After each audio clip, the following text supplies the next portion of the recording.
fenomena fakta. Rumahnya majikan dicat merah guys. Utang guys, utang. Bukan.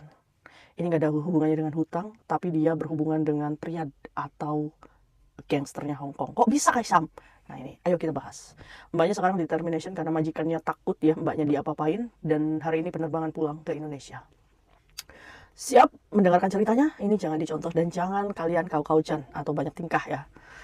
Oke, sebenarnya si pekerja migran ini menjual akun guys, dimana dia itu menjual beberapa tap and go, beberapa akun virtual dan bank. Ini termasuknya mbaknya di bank BOC, Bank of China ya. Nah, ini mbaknya di lantai, kalau nggak salah lantai 12. Nah, yang penadahnya ini di lantai 6 guys. Jadi mereka ini tetanggaan, penadah sama penjualnya ini tetanggaan mereka ini. Nah, si Mbak A, kita sebut aja Mbak A. Mbak A ini yang jual akun ya. Mbak B ini yang penadahnya. Jadi awalnya mereka ketemu itu di lift guys. Ya sesama tetangga gitu kan, apalagi orang Indonesia. Si Mbak B ini ngomong sama si Mbak A. Minta nomor handphonenya dong. Buat apa? Gak apa-apa kan, kita itu satu flat, barangkali saya butuh apa-apa atau apa kan. Jadi akhirnya mereka bertukar guys nomor handphonenya. Bertukar nomor handphone. Akhirnya berlanjut dengan ngobrol ya, gosip ya kan. Biasa gitu mah wajar. Nah setelah itu si Mbak B ya kan, berjalannya waktu gitu kan. Mbak B ini menawarkan untuk kamu lagi butuh uang nggak? Kalau butuh uang sini kamu bikin ini aja, bikin bank. Ayo sama saya bikin, nanti kamu dapat uang, ya kan? Pada waktu itu kayak saya dibikinkan tap and go ya, pokoknya bank virtual kayak gitu, dan BOC dibayar sama dia 3.000. Memang setelah ATM-nya ada di dia gitu kan, M-banking ada di dia yang di tetangganya yang lantai 6 ini, ya saya udah nggak tahu apa-apa gitu kan. Saya juga nggak tahu kalau misalkan akan separah ini. Akhirnya ya kan, itu sebelum dia menghubungi Kaisa mau ikut laporan ke polisi nih guys. Jadi sudah nih guys, semuanya tuh ada di Mbak B ya posisinya, karena sudah transaksi jual beli ATM itu. Dan si Mbak A ini memang iya mengakui dia diberi uang, tapi dicicil sama si Mbak B ini. Singkat cerita, ya kan ya nggak tahu gitu kan diapain itu ATM, kita juga nggak tahu. Heboh-hebohnya akun si pekerja migran ini, si Mbak A ini mulai juga panik. Aduh, akun saya gimana ya? Aduh, nanti bahaya nggak ya? Ya kan, mulai mikir loh, ya kan? Endingnya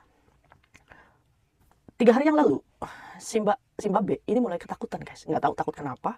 Dia ngomong sama si Mbak A, ayo kita ke bank. Ngapain ke bank? Di dalamnya itu ada 13.000 Hong Kong dolar, dimana si Mbak A ini disuruh ambil manual. Kalau enggak, mereka berdua dalam bahaya, ya kan? Menurut kalian nih, siapa yang ngambil uang itu? Karena saat mereka ke bank ya, posisinya si Mbak A sama Mbak B ini disuruh ya ke bank untuk mengambil uang 13.000 yang ada di bank tersebut katanya, terus dikasihkan ke yang jual ATM itu. Jadi yang belinya tuh guys, mafianya guys. Akhirnya kan si Mbak A juga diteror oleh mafianya itu ya kan, yang kamu mau bermain dengan saya katanya.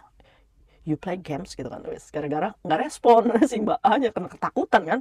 Akhirnya si mafianya juga menghubungi si Mbak A, nge-push terus. Kalau kamu nggak ambil itu uang, ya kan, kamu bermain dengan saya. Akhirnya karena takut juga kan ya. Akhirnya si Mbak A ngomong, kamu dijual ke siapa sih? Udah cepet ambil aja katanya gitu kan. Berjalanlah berdua nih guys, Mbak A sama si Mbak B ke bank BOC untuk mengecek, ya kan. Tanpa ATM tuh. Untuk mengambil manual yang di dalamnya ada uang 13.000.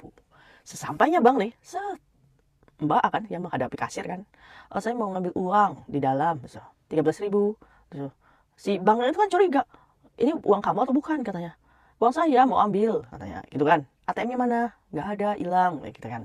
Akhirnya si bank ini mengatakan bahwa barusan ada transaksi, sudah ditransaksikan 13.000 itu withdraw. Itu artinya pemegang ATM mengambil uang itu secara cash.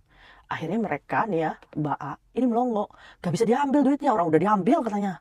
Nah tapi si Mbak A ini tidak menutup akunnya, harusnya kan udah nyampe sana ya udah tutup lah ya kan. Saya nggak ngerasa ngambil, bisa nggak ditutup kan, harusnya begitu ya, ya namanya juga manusia gitu kan. Akhirnya si Mbak A ini pulang lagi sama si Mbak B, weh duitnya nggak ada, udah diambil, yang megang ATM-nya siapa? Wah sempet lah tuh debat mereka berdua. Akhirnya sesampai rumah, si Mbak A ini terus kena teror guys sama pembeli akun itu. Jadi pertanyaannya, duitnya kemana yang 13.000 itu? Apakah mungkin mafianya yang ambil terus memeras si Mbak A? Atau mungkin banknya karena curiga sama si Mbak A akhirnya tidak dikeluarkan juga, akhirnya di frozen atau gimana gitu kan. Tapi masa bank berbohong? Kalaupun dia di frozen, dia pasti akan ngomong di frozen, ya nggak sih? Orang kita mau tutup akun aja ada duitnya aja ditawarin untuk dikeluarin sama bank itu, ya kan? Kayaknya sih udah benar diambil ya, dan udah nggak ada uangnya gitu kan. Akhirnya si Mbak A ini kena teror terus guys. Nah terus ada ancaman kayak gitu. Kalau misalkan kamu nggak mengembalikan uang kita, kamu bermain dengan saya katanya. balikin duitnya. Karena si Mbak A ini merasa takut, dia punya 1.000 Hong Kong dollar, dia kasihkan itu ke mafia. Ya kan? Akhirnya apa? Masih kurang 12.000 lagi. Akhirnya Mbak A ini nggak respon chatnya. Dan benar terjadi guys. Esok harinya, saat si Mbak A dan majikannya ini lagi pergi, ya mungkin udah diintai ya. Ya di jam segitu mereka pergi itu. Pulang-pulang, majikannya kaget. Di rumahnya udah ada gini. Kaget dong majikan. Orang majikan nggak punya utang kok dibegitukan. Akhirnya, wow, kenapa ini katanya. Akhirnya poking guys. Mbak A di situ udah deg-deg nih. Tapi Mbak A juga nggak ngerti juga karena dia satu karena dia juga punya utang juga kan, apa mungkin ini utangnya gitu kan, jadi berpikir. Ada polisi datang guys di situ menginvestigasi. Polisi bertanya, apa kalian punya utang? Apa ada punya utang? Nggak ada utang katanya kayak gitu kan. Akhirnya ia mau nggak mau si Mbak A ini ditanya sama majikannya, sebenarnya kenapa Cece? Kamu ada masalah nggak? Akhirnya dia menceritakan seperti yang tadi Kak Hitsam ceritakan. Polisi sudah pergi ya, nanti majikannya sama Mbak A ini membuat laporan ke polisi, ditunggu di sana ya kan. Ini hanya pencatatan awal ya kan. Akhirnya si Mbak A ini ngomong, saya itu begini mem, di lantai 6 itu yang akhirnya dibawa si Mbak A ini ke lantai 6. Di situ ting tong majikannya. Kamu ayo ikut laporan ke polisi katanya. Kenapa bisa kayak gini katanya. Wah, di situ teman saya play victim guys. Membalik faktakan. Katanya saya yang minta bantuan dia untuk dijadikan uang. Katanya di ATM-nya itu ada si di Mbak A katanya. Jadi kemungkinan besar Mbak A yang ambil, ya kan? Terus majikannya kan agak sedikit ragu ya. Kamu bener nggak? Nggak ada mem, orang saya nggak tahu apa-apa katanya si Mbak ini. Gue blow on. Gemes ya. Kalau saya jadi majikannya, ya kan?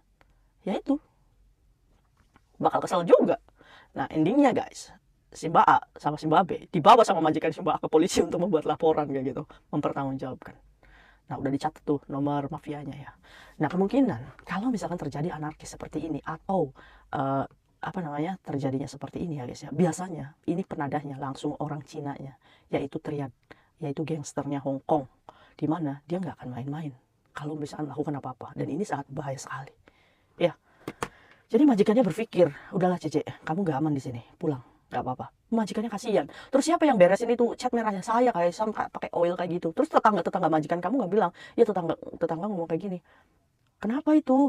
Ada yang punya utang atau enggak ada utang, itu Cece saya kayak gini. Oh ya udah kalau kayak gitu pulang aja katanya, dipulangin aja daripada bahaya, ya kan? Akhirnya kan lingkungan situ juga jadi merasa takut juga ya guys ya. Ini gara-gara teman kamu atau teman kita deh.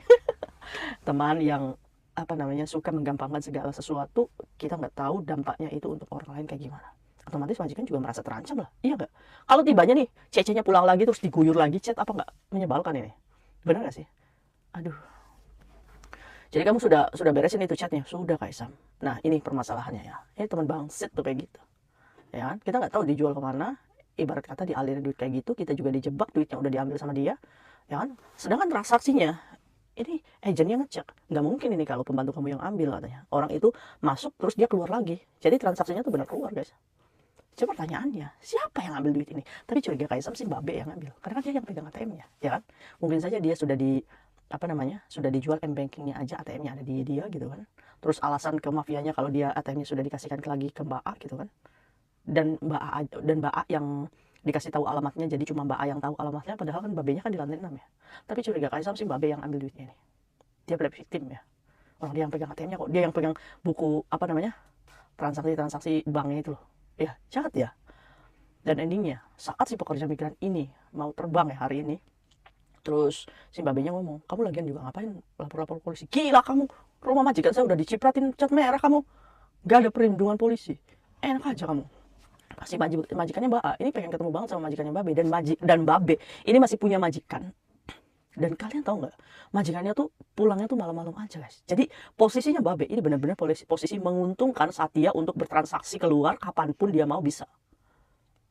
Tapi pertanyaannya, pernah ada akun kayak gini, kenapa masih mencari utangan bank pakai data orang lain? Ini adalah modus penipuan dia guys. Atau mungkin jangan-jangan dia melakukan kayak gitu ya memang nggak punya duit gitu kan. Jadi orang yang melakukan kayak gini tuh ya nggak tahu dia punya duit atau enggak gitu kan. Nah gitu ya guys ya, ini sangat merugikan majikan saya sebenarnya ya, kau Jan ya.